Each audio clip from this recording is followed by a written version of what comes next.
ଦେଖନ୍ତୁ କାଲି ସନ୍ଧ୍ୟା ବେଳେ ସୁବ୍ରତ କୁମାର ମହାନ୍ତି ଏ ଭୁବନେଶ୍ୱରର ତାଙ୍କର କିଛି ବନ୍ଧୁଙ୍କ ସହିତ ଆସିଥିଲେ ଶହୀଦନଗର ଥାନାକୁ ସନ୍ଧ୍ୟାବେଳେ ଏବଂ ସେ ଗୋଟେ ରିପୋର୍ଟ ଦେଇଥିଲେ ଯେ ଏଠି ଯୋଉ ଆମର ଶହୀଦନଗରରେ ଗୋଟେ ଅଛି ରକି ଟାଟୁ ଗୋଟେ ଷ୍ଟୁଡିଓ ଅଛି ତାର ଓନର ଯିଏ ରକି ସେ ସୋସିଆଲ ମିଡ଼ିଆରେ ଗୋଟେ ଫଟୋ ଛାଡ଼ିଥିଲା ଜଣେ ବିଦେଶୀଙ୍କ ଜଙ୍ଘରେ ଆମର ପ୍ରଭୁ ଶ୍ରୀ ଜଗନ୍ନାଥଙ୍କର ଗୋଟେ ଟାଟୁ କରିକିରି ସେ ସେଇ ଫଟୋଟାକୁ ସୋସିଆଲ ମିଡ଼ିଆରେ ଛାଡ଼ିଥିଲା।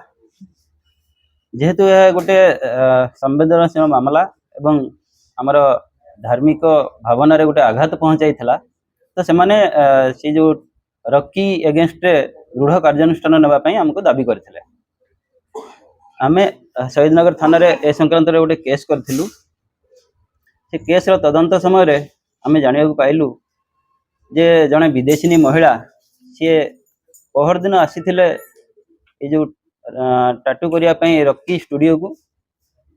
ସେଠି ସେ କଥା ହେଇସାରିଲା ପରେ ତାଙ୍କର ଷ୍ଟୁଡିଓରେ ରକିର ନିର୍ଦ୍ଦେଶ କ୍ରମେ ତାର ଜଣେ ଆର୍ଟିଷ୍ଟ ସେ ବିଦେଶୀଙ୍କ ଜଙ୍ଘରେ ଏ ଟାଟୁଟି କରିଥିଲା ଏବଂ ରକି ତାର ଫଟୋ ସୁଟ୍ କରିଥିଲା ଏବଂ ନିଜ ମୋବାଇଲରେ ହ୍ୱାଟ୍ସଆପ୍ର ଯୋଉ ଷ୍ଟାଟସରେ ତାକୁ ଛାଡ଼ିଥିଲା, ଯାହାକୁ ଦେଖିବା ପରେ ଏମାନେ ଆସି ରିପୋର୍ଟ ଦେଇଥିଲେ।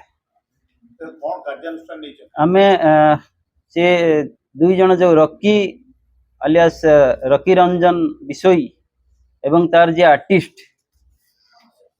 ତା ନାଁ ହେଲା ଅଶ୍ୱିନୀ କୁମାର ପ୍ରଧାନ, ଏ ଦୁଇ ଜଣଙ୍କୁ ଆରେଷ୍ଟ କରିଛୁ ଏବଂ କାଲି ସେମାନଙ୍କୁ କୋର୍ଟ ଫରୱାର୍ଡ କରାଯିବ। ନାଇଁ, ସେ ଷ୍ଟାଟସରେ ପକେଇଥିଲା, ତାର ଯୋଉ ହ୍ୱାଟ୍ସଆପ୍ ଷ୍ଟାଟସରେ ପକେଇଥିଲା ଏବଂ ସେ ପରେ ତାକୁ ଡିଲିଟ୍ କରିଦେଇଥିଲା।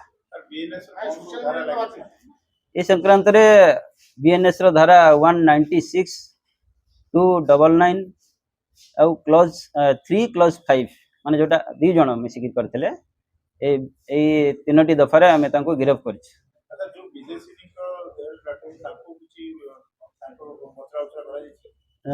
ନାଇଁ, ତାଙ୍କୁ ଏପର୍ଯ୍ୟନ୍ତ ପଚରା ଉଚରା ହେଇନି, ଯେହେତୁ ସେ ଜଣେ ବିଦେଶୀ ଏବଂ ତାଙ୍କର ଇଣ୍ଡିଆନ ଲଜ୍ ଉପରେ ଆଇଡିଆ ନାହିଁ ଏବଂ ଆମର ପ୍ରଭୁ ଜଗନ୍ନାଥଙ୍କ ଉପରେ ତାଙ୍କର କିଛି ସେମିତି ଧାରଣା ବି ନାହିଁ।